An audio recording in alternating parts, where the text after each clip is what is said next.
Hello every one, it's me Chandru. And ഇന്നത്തെ വീഡിയോയിൽ നമ്മൾ നോക്കാൻ പോകുന്ന കേട്ടറ്റ് പ്രിപ്പറേഷനുമായിട്ട് ബന്ധപ്പെട്ട കുറച്ച് കാര്യങ്ങളാണ്. ഓക്കെ, അപ്പോൾ നമുക്കറിയാം കേട്ടറ്റിൻ്റെ റിസൾട്ട് വന്നു. ഇനിയിപ്പോൾ അതിൻ്റെ വേരിഫിക്കേഷൻ നടക്കും, അത് കഴിഞ്ഞ് സർട്ടിഫിക്കറ്റ് കിട്ടും. അപ്പോൾ അതോടുകൂടി അടുത്ത കേട്ടറ്റിൻ്റെ നോട്ടിഫിക്കേഷനും കൂടി വരും. ഇപ്പോൾ ഏകദേശം നമുക്ക് ഒക്ടോബർ അവസാനം അല്ലെങ്കിൽ നവംബർ ആദ്യത്തോടു കൂടി ഇനി അടുത്ത കേട്ടറ്റ് നോട്ടിഫിക്കേഷൻ നമുക്ക് കാണാൻ സാധിക്കും. ഓക്കെ, അപ്പോൾ നമുക്ക് ഇനി അതിന് വേണ്ടിയുള്ള പ്രിപ്പറേഷൻ നമുക്ക് സ്റ്റാർട്ട് ചെയ്യണം. അപ്പോൾ കഴിഞ്ഞ കേട്ടറ്റ് കഴിഞ്ഞ പിന്നെ ഞാൻ സ്കൂൾ വീഡിയോസാണ് കൂടുതൽ അപ്ലോഡ് ചെയ്തുകൊണ്ടിരുന്നത്, ക്ലാസ് 9 വേണ്ടിയുള്ളത്. ഓക്കെ, അപ്പോൾ അതിനൊരു ബ്രേക്ക് കൊടുക്കണം. എന്നിട്ട് ഇനി കേട്ടറ്റിന് വേണ്ടിയുള്ള വീഡിയോസ് വീണ്ടും നമുക്ക് ചെയ്യാൻ സ്റ്റാർട്ട് ചെയ്യണം. ഓക്കെ, കാരണം ഇപ്പോൾ തുടങ്ങിയാലാണ് നമ്മൾ എക്സാം ആകുമ്പോഴത്തേനും നമുക്ക് കുറേ കാര്യങ്ങൾ നോക്കാൻ പറ്റത്തുള്ളൂ. അപ്പോൾ നമുക്കറിയാം കുറേ കണ്ടൻറ്റ് നമ്മളുടെ ചാനലിലുണ്ട്. അപ്പോൾ അതുകൊണ്ട് തന്നെ ഈ പ്രാവശ്യം പ്രീവിയസ് ഇയർ ക്വസ്റ്റ്യൻ ഡിസ്കസ് ചെയ്ത് പോകാമെന്നാണ് ഓർക്കുന്നത്.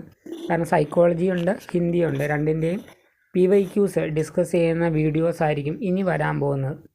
ഓക്കെ, അപ്പോൾ ആ രീതിയിൽ ഈ പ്രാവശ്യത്തെ പ്രിപ്പറേഷൻ സ്റ്റാർട്ട് ചെയ്യാമെന്ന് ഓർത്താണ് ഇരിക്കുന്നത്. ഓക്കെ, അപ്പോൾ പിന്നെ നിങ്ങൾക്ക് എന്തെങ്കിലും സജഷൻ കൂടി ഉണ്ടെങ്കിൽ പറയാം. പിന്നെ നമ്മൾ നോട്ട് ടെലഗ്രാമിൽ പോസ്റ്റ് ചെയ്യാം.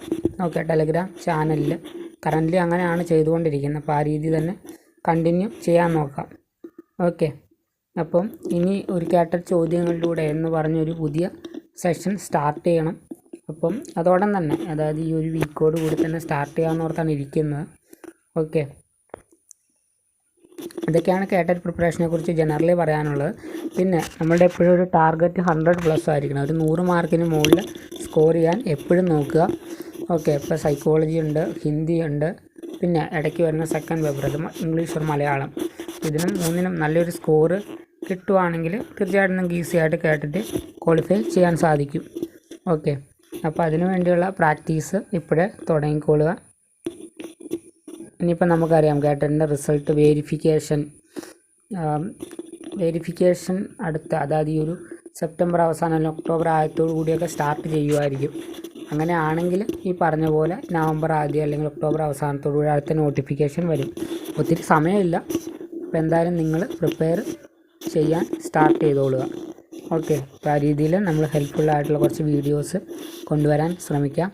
ഓക്കെ, സോ ഗായ്സ്, പിന്നെ നിങ്ങൾക്ക് എന്തെങ്കിലും സജഷൻ ഡൗട്ട്സ് ഉണ്ടെങ്കിൽ കമൻറ്റ് ചെയ്യുക. So guys, see in the next. തബ് തക്ക് के लिए ओके बाय.